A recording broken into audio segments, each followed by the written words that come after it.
The most beautiful cities in Europe, the ones millions dream of visiting, no longer want visitors. In Barcelona, residents sprayed tourists with water guns and threw colored smoke bombs at them. In Venice, locals hold desperate signs, "Venice is not Disneyland." And in Málaga, thousands of people marched through the streets to protest against tourism. So how did we get here? Cities that for years opened their doors and built their economy around tourism are now rejecting it. Their residents are exhausted. They've lost their local shops, their neighbors, and even the homes they've lived in all their lives. They can't afford the rent, while thousands of strangers come to sleep in what used to be their building, now turned into a hidden hotel. This is not a video to criticize tourists. It's to understand why so many cities are at the limit, and how the dream of traveling can end up destroying the very places it was meant to celebrate. In 2024, global tourism broke all records. More than 1.4 billion people crossed international borders to go on vacation. Those numbers are impressive, but they don't fully capture what really happened. Because what happened can be seen. You can see it in the lines of people waiting to photograph the same bridges and the same fountains. In public squares overflowing with visitors where there isn't a single local resident left. In neighborhoods where souvenir shops have taken the place of local businesses. European cities that were once built for people to live in started to look like stage sets made to be walked through by tourists, and then abandoned. They now function like actual theme parks, with entrances, routes, photo spots, and peak hours. Entire neighborhoods have been turned into temporary accommodation. Menus in English, walking tours, signs with inflated prices. In Venice, the number of beds available for tourists is now higher than the number of beds for residents. Florence receives 30 tourists per resident each year. And in Paris, the average stay barely exceeds 2 days. Cities have turned into postcards, with the same performance repeated by thousands of people every single day. But beyond the number of tourists, the real problem is that cities are no longer discovered, they're consumed. And the ones who decide how they're consumed are algorithms. Google Maps, TripAdvisor, TikTok, every platform pushes millions of people toward the same places, in the same order, with the same expectations. It's not the traveler who chooses the route, it's the rankings. The result is an extreme concentration of tourist flows that no longer follow the logic of urban life, but the logic of algorithm rankings. And that has a cost, the saturation of public spaces. Cities lose their complexity and start functioning only as a link in the tourism logistics chain. To all this, we must add infrastructure that was built on a completely different scale. Public transportation systems are modified to serve tourists and still end up collapsing. Pedestrian streets stop being spaces for everyday life and become narrow corridors for non-stop foot traffic. And properties that used to be residential are now rented out for weeks, days, or even hours at a time. But the most serious damage is harder to see because it lies in the small absences. Schools closing down due to a lack of children in the city center, pharmacies relocating because there are no regular customers left, and families who choose to leave because they can't afford the rent, or because they no longer want to live in a place where their neighbors change every week. But to understand how Europe reached this point, we need to look further back. Starting in the 1990s, many European cities began reconfiguring their urban economies, putting tourism at the center of their development strategy. Historic districts were pedestrianized, facades were restored, major cultural events were organized, and investments in tourism infrastructure multiplied. It was a deliberate policy to turn heritage into a marketable product. Everything seemed to be working until something changed after the 2008 financial crisis. That's when many European governments began pushing tourism to the extreme, treating it as a quick fix for the recession. They offered tax incentives, loosened regulations, and poured money into global tourism campaigns, based on the promise that attracting visitors would be the fastest way to recover. And so, in many cities, tourism stopped being just one more activity, it became the foundation of the entire urban economic model. Everything exploded in 2024. Not by accident, but by accumulation. Because when the post-pandemic reopening finally came, it unleashed years of pent-up demand. And that demand didn't spread out. It concentrated in the same tourist hotspots. And the problem of over-tourism became more visible than ever before. Barcelona was one of the first major European cities to experience the harmful effects of mass tourism. For years, it was considered a success story, a city that combined history, the sea, iconic architecture, and a vibrant urban lifestyle. Gaudi, the Mediterranean climate, the festivals, the old neighborhoods, everything seemed perfectly balanced. Until after the 2008 crisis, Barcelona began to sell itself aggressively, and the result was an uncontrolled expansion of tourism. In 2024, the city received over 12 million visitors, twice its population. And in some neighborhoods, like Barceloneta or the Gothic Quarter, the number of tourists per day is far greater than the number of permanent residents. What used to be a place to live became a place people just passed through. A daily routine of suitcases rolling down the street, crowded terraces, and long lines at the supermarket. But what hurts most isn't the tourists themselves, it's the loss of control over the city. Rent prices skyrocketed with the spread of short-term rental platforms, and many residents were forced out, not by law, but by the logic of maximizing profit per square meter. Traditional bars closed down, and themed venues took their place. Neighborhood shops began selling Gaudi magnets and t-shirts with badly translated Catalan jokes. Public space changed too. Pedestrian streets filled with people who don't know where they're going, just following the route set by Google Maps. But what makes Barcelona so significant is that it was the first city where residents began protesting against mass tourism more than a decade ago. Some called it tourism phobia, but those protests weren't about hate. They were about exhaustion, and about the pain of watching your neighborhood become a stage set. That's why Barcelona also became a pioneer in trying to regulate and restrict tourism. But it's not the only one. Amsterdam, a city that for decades embraced the idea of freedom, is now trying to control the effects of being consumed as a symbol. Unlike other cities that depend on tourism for survival, Amsterdam belongs to one of the richest and most productive countries in the world. It is home to global companies like Booking.com, Philips, and Heineken. It's a hub for finance, logistics, agriculture, and technology. And still, more than 17% of the city's total income comes directly or indirectly from tourism. Amsterdam sells its culture, its museums, and its canals as one of its main exports. But for years, it also sold the image of a place where anything goes. The red light district, the coffee shops, partying without restrictions, a relaxed and alternative lifestyle. But that image became a caricature, and the caricature ended up replacing the real city. Today, Amsterdam receives more than 20 million visitors every year, more than 10 times its population. But the issue isn't just the quantity, it's the kind of tourism it attracts. Many visitors don't come to discover Amsterdam, they come to consume what they believe it represents: wild behavior, tolerance, fun without consequences. They come to do the things they can't do in their own cities. And that collides directly with daily life for the Dutch.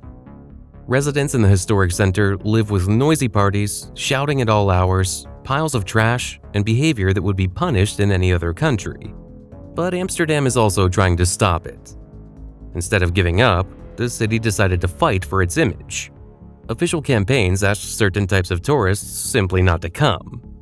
The local government tightened the rules on tourist rentals, limited the size of tour groups in the city center, and even banned smoking marijuana on some streets in the old town. Today, Amsterdam is trying to become a city for its citizens once again.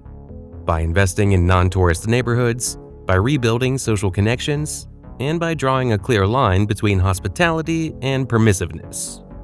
But the process is slow, because mass tourism has left behind a culture of excess that is hard to dismantle. And when we talk about excess, it's impossible not to think of Venice, the most extreme example of over-tourism in all of Europe. A fragile and unique city built on water that today is stuck in an impossible contradiction. It needs tourism to survive, but tourism is destroying it. It's one of the most famous destinations on the planet. Its canals, its history, its gondolas, and its architecture are a brand in and of themselves. But after decades of deindustrialization and the lack of real economic alternatives, tourism has become its only stable source of income. Today, during peak months, the historic center receives more than 100,000 visitors per day, even though fewer than 50,000 people actually live there. They are mostly cruise ship passengers or quick day trippers who disembark for a few hours, visit the same landmarks, and leave. That constant flow brings money to the city, but it also causes enormous wear and tear. On the streets, on the canals, on the infrastructure, and above all, on the few people who still try to live there. Because today, those residents are almost an endangered species. Venice is no longer a city where people live. It's a place visited by millions, almost like a museum populated by waiters and gondoliers. The real city is dying. It continues to exist only because tourists want to see it, even if that means emptying it of the people who once gave it life. And the few residents who are left must now adapt to living in a city that was redesigned for people who don't live there. For years, tourism was a synonym for progress. It meant jobs, money, cultural promotion, and regional development. And in many cases, it truly was.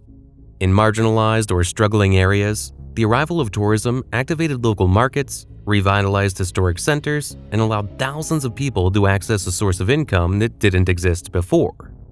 That was the case with Barcelona after the Olympic Games, of many regions in southern Italy, of the Croatian coast, or of the Greek islands that for decades were disconnected from the European economic circuit. But what is in crisis today is not tourism itself, it's the model under which tourism is developed. A model that confuses progress with accumulation. A model that turns every city, every beach, every picturesque neighborhood into a visual product that can be replicated and optimized for a photo, with no time or space for real human interaction. And in that model, the city stops being a place where people work, study, and live, and becomes a place designed for express tourism, fast, impersonal, and intensive. But that's not tourism, that's saturation. And that's exactly what has happened in recent years. The expansion of the low-cost model, the growth of cruise ships, the digitalization of travel planning, and the increase in competition between platforms have created a kind of tourism that behaves like a logistics flow, not like a cultural experience. What matters is not staying, it's having been there, marking the place, taking the photo, posting it, and leaving. These statistics confirm it. In Greece, the average stay of an international tourist is just 4 days. In Spain, 3. In France, 2.5. In several cities, many visitors don't even stay overnight. They arrive in the morning and leave at night, squeezed into frantic itineraries that go through the same places, in the same order, at the same speed. That consumption pattern leaves a disproportionate footprint, because the express tourist uses urban infrastructure intensively. Transportation, cleaning, police, healthcare, but doesn't generate equivalent income. They don't sleep in hotels, they don't shop in local stores, and they hardly take part in the local economy. When that logic is multiplied by millions, the result is a tourism model that consumes cities without contributing to their sustainability. Cruise ships are the most extreme example. A single ship can unload 5,000 people in just a few hours. People who don't need accommodation, who already ate on the ship, who have pre-booked excursions, and who walk through the historic center as part of a perfectly repeated choreography. In places like Dubrovnik or Santorini, the cruise arrival and departure schedules literally determine the rhythm of urban life. Empty streets early in the morning, massive crowds from 10 in the morning to 5 in the afternoon, and then the city goes quiet again, as if it had been rented out for a few hours. But it's not just cruise ships that create this dynamic. Weekend getaways promoted by low-cost airlines and short-term rental platforms do it too. 2-night trips, with flights arriving Friday afternoon and returning Sunday at noon.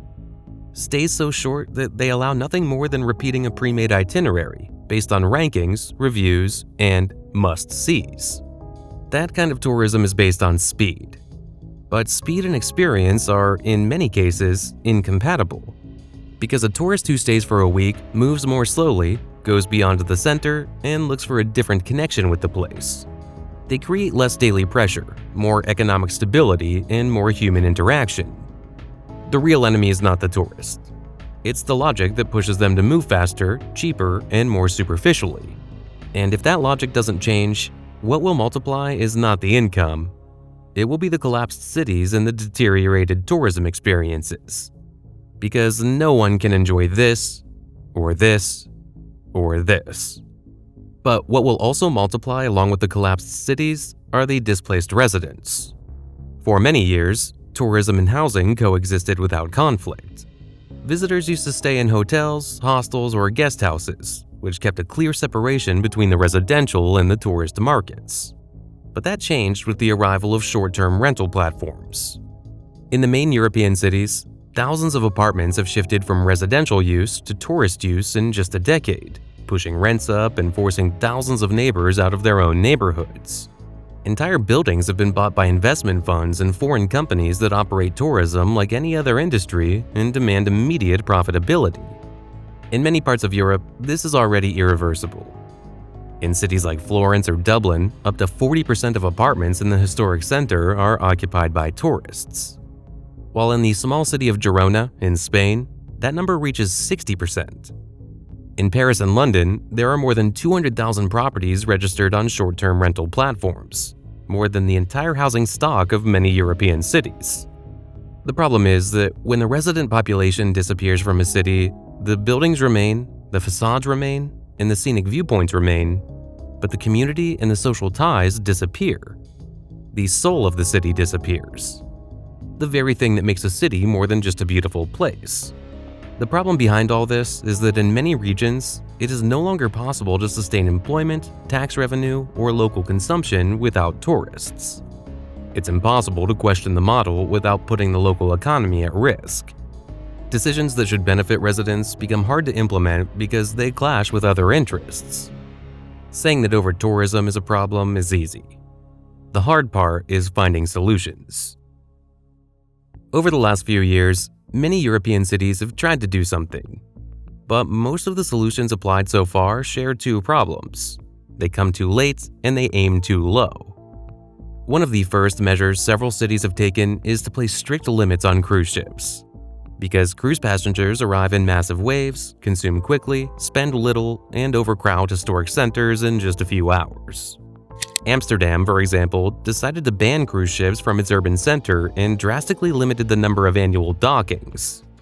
Venice, since 2021, has banned large cruise ships from entering the lagoon and docking in the historic center, and now they must divert to more distant industrial ports. Dubrovnik also imposed strict limits, a maximum of 2 cruise ships per day with no more than 5,000 passengers in total. In addition, staggered disembarkation times were established to avoid the extreme congestion that used to happen in the narrow streets of the Old Town. These measures don't eliminate tourism, but aim to distribute it better, reduce urban collapse, and begin to give some breathing room to cities that can no longer breathe. Another common measure is tourist taxes, like the one Venice applies, for example. Charging a few euros per night or per day of visit with the promise of reinvesting those funds in urban maintenance. But when a city receives 20 million visitors a year, those funds are not enough to repair the damage caused by that constant pressure on transportation, housing, and public services. Other measures focus on limiting short-term rentals. Barcelona, for example, imposed restrictions on the number of Airbnb licenses, and Lisbon offered incentives for tourist homes to return to the permanent rental market. But the market's response was immediate. More informal rentals, more alternative platforms, and more tax evasion. And in many cases, those measures came when the damage was already done, when the neighborhoods had already been emptied of residents and the traditional businesses had already closed. Some cities tried to restrict mobility, like Amsterdam, which banned the construction of new hotels and blocked tours during certain hours, or Dubrovnik, which installed sensors to control the number of people in its historic center, while Venice installed turnstiles and limited group sizes to a maximum of 25 people. Some cities are even starting to use algorithms and data analysis to predict tourist flows, although the results are still uncertain. But none of that changes the essential issue, the logic that draws millions of people to the same few places, in the same way, at the same time. The first step is to stop treating tourism as the ultimate goal, and to start seeing it as an activity that must fit within the city's overall vision. A city cannot be organized around tourists. It must be organized for the people who live in it, and tourism must adapt to that, not the other way around. That means recovering regulatory power. It's not acceptable that Google Maps, Booking, and TikTok are today the main urban planners of the world. It's governments who must decide how many visitors a zone can handle without collapsing, where tourist accommodation can exist and where they cannot, and whether an apartment building can be entirely turned into a hidden hotel. It means that digital platforms must share their data with local governments, and that tourism operators must take responsibility for the impact they create.